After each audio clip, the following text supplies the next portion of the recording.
ليه بقينا عايشين في رعب من بكرة؟ الفلوس، الشغل، العلاقات، الصحة، كل حاجة بقت مصدر قلق. واحد بيقولك لو خسرت شغل بكرة هعيش ازاي؟ والتاني طب لو تعبت مين هيقف جنبي؟ وخد من ده كتير. احنا بقينا جيل بيصحى من النوم والهم سابقه. بس يا ترى هل ده طبيعي ولا في اسباب نفسية وعلمية ورا القلق ده؟ في الحلقة دي خلينا نجاوب على كل الاسئلة دي وهتحس انك مش لوحدك.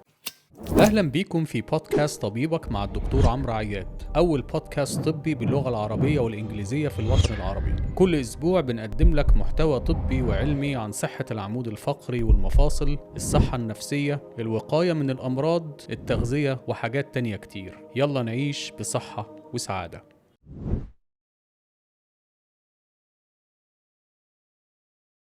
طب هو يعني ايه خوف من المستقبل؟ الخوف من المستقبل هو ان دماغك يفضل يتخيل اسوأ السيناريوهات بدل ما تركز على دلوقتي. تعيش في فيلم رعب اسمه بكرة. شاب في العشرينات بيقول انا مستقبلي ضايع، بنت في الثلاثينات مش قادرة توفر امان لاولادها، حتى الناجحين مرعوبين يخسروا نجاحهم. والغريب ربنا بيقول وما من دابة في الارض الا على الله رزقها، يعني رزقك مكتوب، بس احنا بنعيش كأن الرزق في ايد البشر. خدوا بالكم، الماضي راح ومش راجع، والمستقبل لسه مجهول، انما اللي فعلا في ايدك وتقدر تتحكم فيه هو دلوقتي، اللحظة دي، فخلينا نركز عليها. طب يا ترى بقى ليه حالة الخوف دي بقت منتشرة جدا من المستقبل؟ أول سبب هي أسباب اقتصادية، أسعار غالية، مشاكل في شغل، ديون، مستقبل غامض يعني. تاني سبب هو الأخبار، تفتح التلفزيون أو السوشيال ميديا هتلاقي حروب وكوارث وأزمات، يعني عقلك بيتبرمج كده إن العالم بينهار. تالت سبب السوشيال ميديا، تشوف فلان سافر، فلانة اتجوزت، فتقول طب وانا. وهنا طبعا انتم ملاحظين حاجة مهمة، ان السوشيال ميديا وخطورتها تقريبا جاية معانا في كل المواضيع التي تتعلق بالصحة البدنية والصحة النفسية. رابع حاجة ضغط المجتمع، انت هتتجوز امتى؟ انت هتتجوزي امتى؟ انت هتخلفي امتى؟ حتى اللي لسه بيدرسوا بيسألوا احنا هنشتغل فين وهنعمل ايه لما نتخرج.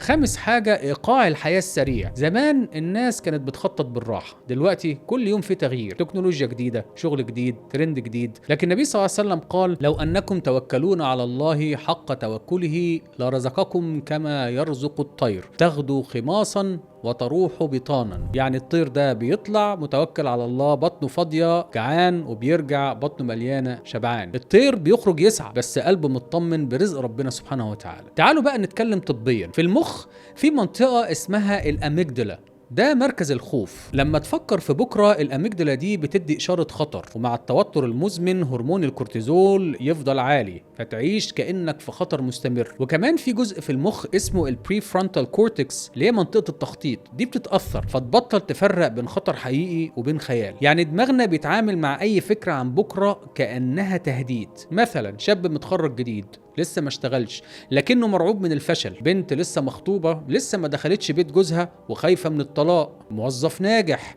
مرتبه كويس لكن كل يوم خايف الشركة تقفل، حتى طالب في المدرسة لسه فاضل سنة على الامتحان وعايش في قلق دلوقتي. وكلمني بقى على الثانوية العامة. والحقيقة النبي صلى الله عليه وسلم كان دايما يقول اللهم لا سهل إلا ما جعلته سهلا، يعني الخوف مش هينفع، الدعاء والتوكل هم اللي بيفتحوا الأبواب. الحقيقة كمان الخوف مش كله وحش، الخوف الطبيعي مفيد، بيخلينا نخطط ونكون مستعدين. لكن لما يزيد زي ما بيقولوا الشيء إذا زاد عن حده بيتقلب لضده، يعني الخوف ده بيتحول لشلل، بدل ما يدفعك تتحرك يشلك وتفضل واقف مكانك. طب نحل الموضوع ده ازاي؟ اول حاجة عيش اللحظة، بطل تعيش في لو حصل كذا، ركز في اللي معاك دلوقتي. النبي صلى الله عليه وسلم قال ان قامت الساعة وفي يد احدكم فسيلة فان استطاع الا يقوم حتى يغرسها فليفعل، يعني اعمل اللي تقدر عليه وسيب النتيجة على ربنا سبحانه وتعالى. تاني حاجة قسم مستقبلك، مش لازم تبص 10 سنين قدام، هو انت ضامن اصلا انك هتكون موجود بعد 10 سنين؟ اسأل نفسك هعمل ايه الاسبوع ده؟